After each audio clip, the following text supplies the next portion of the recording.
Good morning to all of you. Myself Sandeep Kumar from Chanakya College of Education Bettiah.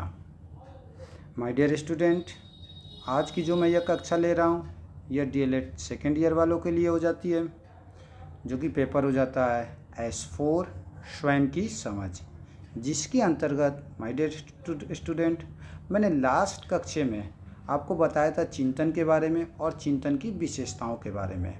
आज मैं आपको बताऊंगा चिंतन के प्रकार एवं उसके उपाय के बारे में. तो चलिए हम लोग देखते हैं चिंतन के प्रकार एवं उपाय. लेकिन उससे पहले मैं आपको थोड़ा सा एक बार और उस चीज़ को बता देता हूं कि चिंतन के बारे में. तो यानी कि चिंतन क्या है?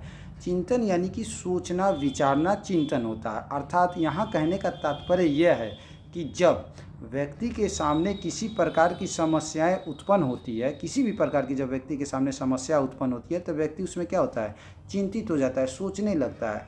क्यों सोचता है? ताकि वह उस समस्या का समाधान कर सके. और दूसरा कारण क्या होता है कि जब व्यक्ति अपने जीवन क्षेत्र में आगे बढ़ने का प्रयत्न करता है तो उस अवस्था में व्यक्ति क्या करता है, सोचता समझता है.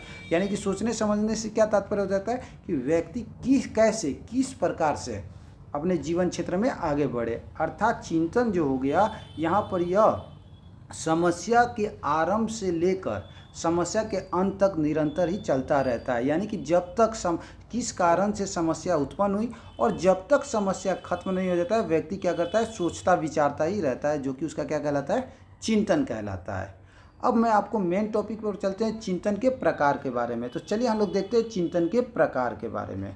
तो यहाँ कहता है माय डियर स्टूडेंट, चिंतन के 4 प्रकार होते हैं, जिसके अंतर्गत पहला आपका आता है प्रत्यक्षात्मक चिंतन. तो प्रत्यक्षात्मक चिंतन क्या है, इसके बारे में कहता है कि इस चिंतन का संभव पूर्व अनुभव पर आधारित वर्तमान की वस्तुओं से होता है. यानी कि देखिए प्रत्यक्षात्मक में कहता है कि पूर्व जो आपका अनुभव है, यानी पहले के जो अनुभव वो वर्तमान की वस्तुओं से होता है. अर्थात कहता है माता पिता के बाजार से लौटने के बाद यदि बालक को उनसे काफ़ी दिनों तक टॉफ़ी नहीं मिल जाती तो जब भी वे बाज़ार से लौटते हैं तभी टॉफ़ी का विचार उसके मस्तिष्क में आ जाता है और वह दौड़ता हुआ उनके पास जाता है. यह निम्न स्तर का चिंतन है. अतः यह विशेष रूप से पशुओं और बालकों में पाया जाता है. किस प्रकार का चिंतन? प्रत्यक्षात्मक चिंतन. इसमें भाषा और नाम का प्रयोग नहीं किया जाता. यानी कि देखिए प्रत्यक्षात्मक चिंतन से तात्पर्य पूर्व यानी पहले की जो पहले की जो विचार है उसको वर्तमान की वस्तुओं के साथ जोड़ना.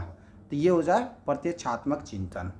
दूसरा कहता है प्रत्ययात्मक चिंतन. यानी कि कहता है कि इस चिंतन का संबंध पूर्व नियमित प्रत्ययों से होता है, जिसकी सहायता से भविष्य के किसी निश्चय पर पहुंचा जाता है. यानी कि जो हम पहले किसी चीज़ को जो सोचते हैं और भविष्य में जब हम उस चीज़ पर पहुंचते हैं तो वो हमारा कहलाता है प्रत्ययात्मक चिंतन. यानी कि जैसे कहता है कि कुत्ते को देखकर बालक अपने मन में प्रत्यय का निर्माण कर लेते हैं, यानी सोचता विचारता ऐसा ना उसको काट ले, ये हो वो हो. अतः जब वह भविष्य में कुत्ते को फिर से देखता है तो वह उसकी ओर संकेत करके कहता है कुत्ता. इस चिंतन में भाषा और नाम का प्रयोग किया जाता है. यानी कि देखिए बच्चे अगर देखता है यानी पहले जिस चीज़ के प्रति अगर वो सोचता है और भविष्य में उस चीज़ का निर्माण करता है वो आपका वो कहलाता है प्रत्ययात्मक चिंतन. नेक्स्ट आपका कहता है कल्पनात्मक चिंतन. कल्पनात्मक चिंतन क्या हो गया? यानी कि कल्पना करना, सोचना, ये करेंगे वो करेंगे, ऐसे होगा वैसे होगा, जो भी हम लोग सोचते हैं वो आपका कल्पनात्मक चिंतन होता है. तो कहता है कि इस चिंतन का संबंध पूर्व अनुभवों पर आधारित भविष्य से होता है. यानी कि भविष्य में हम क्या करना चाहते हैं उससे होता है. जब यानी कि इसका एक एग्जाम्पल देता है कि जब माता पिता बाजार जाते हैं तब बालक कल्पना करता है कि वे वहाँ से लौटने पर उसके लिए क्या लाएंगे, टॉफ़ी लाएंगे. कि यानी कि भविष्य वो सोच रहा है. जैसे कि मान लीजिए हम लोग बाहर जाते हैं तो हम लोग सोचते हैं कि ये करेंगे वो देखेंगे वहाँ करेंगे, यानी कि जो भी चीज़ सोचते हैं. और तो वो क्या कर जाते हैं, पहले से हम लोग सोचते हैं फिर जाने के बाद उस चीज़ को हम लोग क्या करते हैं, देखते हैं. तो इस चिंतन में नाम और भाषा का प्रयोग नहीं किया जाता है. किसमें? कल्पनात्मक चिंतन में. कल्पनात्मक चिंतन में यानी कि कहता है कि इसमें जो भविष्य में यह जो चिंतन होता है भविष्य पर आधारित होता है. यानी कि आने वाले कल पर. यानी कि जब हम लोग किसी काम को मान लेते हैं कि हम लोग सोचते हैं, हम लोग क्या सोचते हैं हम मान लें हम लोग सोचते हैं कि हमारे विद्यालय में एग्ज़ाम होने वाला है, तो हम लोग सोचते हैं ना कि एग्ज़ाम में वो लड़का इतना टॉप करता है, वो पास होता है, ये पास होता है, हम लोग भी सोचते हैं कि हम लोग भी पास कर जाते हैं। तो ये जो अपना पास करना यानी कि जो सोचना पहले से अपने मन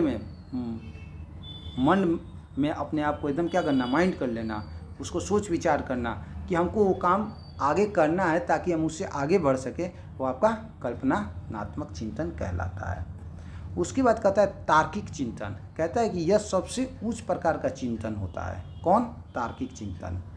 इसका संबंध किसी समस्या के समाधान से होता है, यानी कि किसी प्रकार का जब व्यक्ति के सामने समस्या उत्पन्न होती है तो उस समस्या का समाधान हेतु व्यक्ति पूर्ण रूप से जो सोचते हैं वही आपका कहलाता है तार्किक चिंतन। यानी कि पूर्ण रूप से यहाँ पर क्या हो जाता है, यानी कि समस्या कैसे उत्पन्न हुई, किस कारण से हुई, कहाँ पर हुई, अब उस समस्या का समाधान हम कैसे करें, वही आपका तार्किक चिंतन कहलाता है। इसमें कहता है कि जॉन डीवी ने इसको विचारात्मक चिंतन की संज्ञा दी है।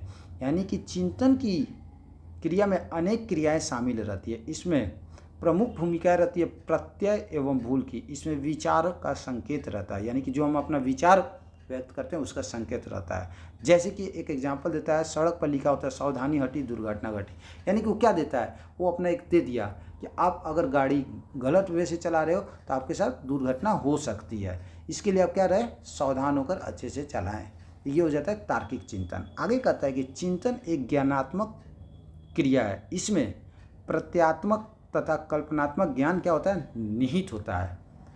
प्रतीकों का प्रयोग भी इसमें किया जाता है। तो माय डियर स्टूडेंट, ये जो चार थे ये क्या थे, चिंतन के प्रकार थे। यानी कि पहला कहता है प्रत्ययात्मक, दूसरा कहता है प्रत्ययात्मक, तीसरा कहता है कि कल्पनात्मक, चौथा कहता है तार्किक चिंतन। ये जो चार जो थे मुख्य रूप से चिंतन के प्रकार थे। अब हम लोग देखेंगे चिंतन के सोपान यानी स्टेप्स ऑफ थिंकिंग। तो कहता है कि शूजोज ने चिंतन के सोपान को इस प्रकार बताया। पहला कहता है कि समस्या का आकलन, यानी चिंतन समस्या से उत्पन्न होने से क्या होता है, संपन्न होता है। यानी चिंतन समस्या के उत्पन्न होने से क्या होता है, संपन्न होता है। यह मूर्त तथा अमूर्त समस्या यानी कि दोनों रूप में होता है।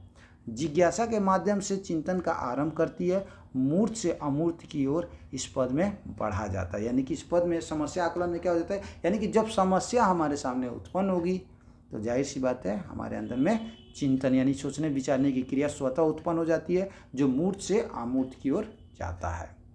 दूसरा कहता है संबंधित तथ्यों का संकलन। इसके अंतर्गत माय डियर स्टूडेंट कहता है कि समस्या को समझने के बाद, यानी जब हमारे पास सामने किसी प्रकार की समस्या उत्पन्न होती है और उस समस्या को क्या करते हैं, जब हम लोग समझ जाते हैं तो समझने के बाद क्या करते हैं हम लोग, एक तथ्य को एकत्रित किया जाता है जो समस्या कारण खोजने में क्या होता है, सहायक होते हैं। इसी को हम लोग क्या कहते हैं, संबंधित तथ्यों का संकलन कहते हैं। यानी कि संबंधित तथ्यों का संकलन अगर शॉर्ट वे में बताते हैं तो जब हमारे सामने जो समस्या उत्पन्न होती है तो उस समस्या को समझने के लिए हम अनेक प्रकार के तथ्यों को क्या करते हैं, एकत्र करते हैं, यानी कि एक जगह करते हैं कि किस कारण से समस्या उत्पन्न हुई। और जब हम लोग एकत्र कर लेते हैं तो अब उस समस्या के समाधान को खोजने में हम लोग क्या करते हैं, सहायता, हम लोग को उस समस्या के समाधान को खोजने में हमें क्या मिलती है, सहायता प्रदान होती है। तो ये किससे होती है, संबंधित तथ्यों का संकलन के द्वारा।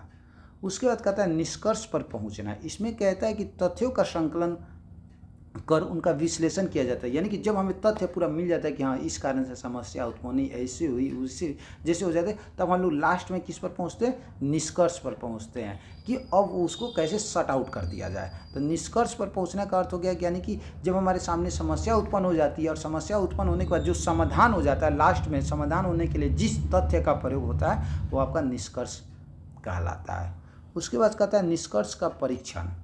तो इसके अंतर्गत माय डियर स्टूडेंट कहता है कि चिंतन में प्राप्त परिणामों का परीक्षण कर उसकी जांच की जाती है। यानी कि जितने भी प्रकार के अगर चिंतन में जो भी हमारे प्राप्त परिणाम हुई उसकी परीक्षण की जाती है। इससे चिंतन की वैधता तथा विश्वसनीयता की क्या होती है, परीक्षा हो जाती है। तो ये थे जो चार थे चिंतन के सोपान थे, यानी स्टेप्स ऑफ थिंकिंग।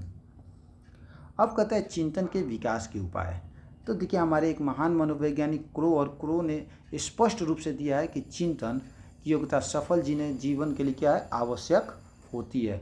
जो लोग उद्योग, कृषि या किसी मानसिक कार्य में दूसरे के आगे होते हैं तो वे अपनी प्रभावशाली चिंतन की योग्यता में क्या करते हैं, साधारण व्यक्तियों से क्या होते हैं, श्रेष्ठ होते हैं, ये कहते हैं। आगे कहता है, अतः इस कथन से चिंतन का महत्व स्पष्ट हो जाता है। अतः यह आवश्यक है कि शिक्षक बालकों की चिंतन शक्ति का विकास करे।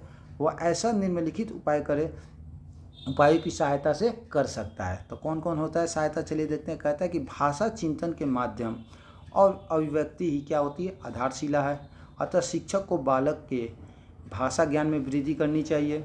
दूसरा कहता है कि चिंतन ज्ञान चिंतन का मुख्य स्तंभ है। ज्ञान क्या है, चिंतन का मुख्य स्तंभ है। यानी कि देखिए कैसे है, यानी कि जो व्यक्ति जितना पढ़ा लिखा रहता है वो उतने ज़्यादा क्या करता है, सोचता समझता है, और उसकी बातों को क्या करता है दूसरे व्यक्ति उतना ही समझते भी हैं।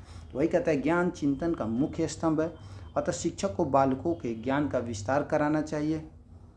तीसरा कहता है कि तर्क, वाद विवाद और समस्या समाधान चिंतन शक्ति का प्रयोग करने का अवसर देते हैं। यानी तर्क यानी बातचीत, वाद विवाद, समस्या समाधान, ये क्या होता है, चिंतन शक्ति का प्रयोग करने का अवसर देता है। अतः यानी कि सोचने विचारने पर हमें क्या करता है, सोचने विचारने पर हमें पूर्ण रूप से क्या देता है, अवसर देता है। अतः शिक्षक को बालकों के इन बातों के लिए अवसर देना चाहिए। यानी कि शिक्षक का दायित्व होता है कि बच्चों को सोचने समझने के लिए, तर्क विवाद यानी कि किसी प्रकार का वाद विवाद होता है या तर्क होता है तो उस पर बच्चों को क्या दे, अवसर प्रदान करें कि बच्चे अपनी क्या कर सके, अपनी सोच को दूसरों के सामने रख सके। उसके बाद कहता है उत्तरदायित्व चिंतन को प्रोत्साहित करता है। अतः शिक्षक को बालकों को उत्तरदायित्व के कार्य सौंपने चाहिए। उसके बाद कहता है रुचि और जिज्ञासा का चिंतन में क्या है, महत्वपूर्ण स्थान। यानी कि देखिए किसी कार्य को हम जितनी रुचि से करेंगे उतना ही हमें उसमें जिज्ञासा उत्पन्न होगी, और जितना ही हम रुचि से करेंगे तो उसमें क्या होगा, हमारे सोच विचार उतना ही क्या होगा, तार्किक होगा, अंदर एकदम चला जाएगा। यानी कि हम लोग पूर्ण रूप से क्या करेंगे उसको, कि हम लोग उस चीज़ को क्या करते हैं, यानी कि जितना हमारे अंदर में रुचि होगा उस कार्य के प्रति तो उतना ही हम क्या करेंगे, उस कार्य के प्रति सोचना चालू करेंगे, और जैसे जैसे हमें सफलता की प्राप्ति होगी उसमें हमें क्या होगा, जिज्ञासा, हमें यानी कि खुशी अनुभव होता है। तो वही कहते हैं कि रुचि और जिज्ञासा का चिंतन में महत्वपूर्ण स्थान है। अतः शिक्षक को बालकों की इन प्रवृत्तियों को क्या करना चाहिए, जागृत रखना चाहिए। नेक्स्ट कहता है छठा, प्रयोग, अनुभव और निरीक्षण चिंतन को क्या करता है, शक्तिशाली बनाता है। यानी प्रयोग, जितना ज़्यादा आपको अनुभव होगा और जितना आप निरीक्षण करते हैं वह चिंतन को क्या करता है, शक्तिशाली बनाते हैं। अतः शिक्षक को बालकों के लिए इनसे संबंधित वस्तुएं जुटानी चाहिए। सातवां कहता है कि शिक्षक को अपने अध्यापन के समय बालकों से विचारात्मक प्रश्न पूछकर उनकी चिंतन की योग्यता में क्या करनी चाहिए, वृद्धि करनी चाहिए। आठवां कहता है कि शिक्षक को बालकों को विचार करने और अपने विचार को व्यक्त करने के लिए क्या करना चाहिए, प्रोत्साहित करना चाहिए। यानी कि बालकों को विचार यानी सोचने विचारने के साथ साथ उनको अपने विचार को दूसरों के सामने व्यक्त करने के लिए क्या करना चाहिए, प्रोत्साहित करना चाहिए। क्यों, क्योंकि जब बच्चे अपने विचार दूसरों के सामने व्यक्त करते हैं, चाहे हम करते हैं या जो भी करते हैं, तो उसमें क्या होता है, व्यक्ति सोच समझकर अपना विचार व्यक्त करता है। क्यों, ताकि किसी को क्या हो, दुख ना लगे। नेक्स्ट कहता है 9वां नंबर, शिक्षक को प्रश्न पत्र ऐसे देने चाहिए जिसमें उत्तर बालक भली भांति विचार करने के बाद ही दे सके। यानी कि ऐसे प्रश्न पत्र देना चाहिए जिसमें बच्चे क्या करें, सोच समझकर उस प्रश्न का जवाब दे सके। नेक्स्ट कहता है शिक्षक को बालकों में निष्क्रिय रटने की आदत नहीं पड़ने देनी चाहिए। यानी कि रटने वाली आदत नहीं होनी चाहिए। क्यों, क्योंकि देखिए रटना क्या हो जाता है, आज रटते हैं भूल जाते हैं, लेकिन अगर बच्चे सोच समझकर अपनी जिज्ञासा के अनुसार किसी चीज़ को पढ़ते हैं तो क्या होता है, वह उसको हमेशा याद रहता है, और बच्चे कभी भी उनसे उस चीज़ के बारे में पूछा जाता है तो बच्चे उस चीज़ को आसानी से क्या करते हैं, बता देते हैं। नेक्स्ट कहता है शिक्षक को बालकों को समस्या को समझने और उसका समाधान खोजने के लिए क्या करना चाहिए, प्रेरित करना चाहिए। यानी कि समस्या क्यों उत्पन्न हुआ और उस समस्या का समाधान कैसे करें, इसलिए शिक्षक का यह दायित्व होता है कि बालकों को प्रेरित करें। अतः यह उपाय बालकों के चिंतन और अधिगम यानी कि सोचने विचारने और सीखने, अधिगम मतलब सीखना, दोनों की प्रक्रियाओं के विकास में क्या देता है, योग देता है। मार्शल कहते हैं कि समस्या का ज्ञान और उसके समाधान की खोज यही चिंतन प्रक्रिया है और यही सीखने की क्या है, प्रक्रिया है। माय डियर स्टूडेंट, आज हम लोगों ने देखा चिंतन के